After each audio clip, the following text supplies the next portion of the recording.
মওলা মসজিদে যেতে হবে? রব বললে পারলে যা। মওলা এই টাইমে মসজিদে গেলে তো আমারে দৌড়ে ফিটাবে। বুঝেন না কেন? আমি যদি রাতে 3টা বাজে 4টা বাজে 2টা বাজে মসজিদে যাই, আমরা চোর বলে ফিটাবে। মসজিদে যাওয়াটা রিস্ক হবে।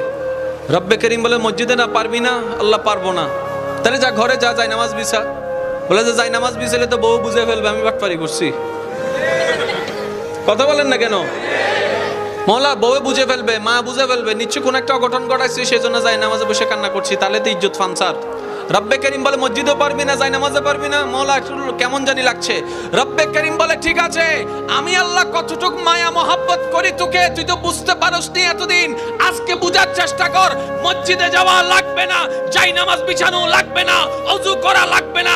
তোর যদি এতই প্রবলেম হয় জবানটাও খোলা লাগবে না, মন থেকে তুই একবার আমাকে ডাক দে, একবার ডাক দে, একবার বল রহমান মাফ করে দাও, রহিম মাফ করে দাও। তোর মনের অবস্থা আমি রব্বে করিম শুনে ইন্নাল্লাহ ইয়াগফিরুজ যুনুবা জামিয়া, তোর সারা জীবনের গুনাহকে মাফ করতে রাজি।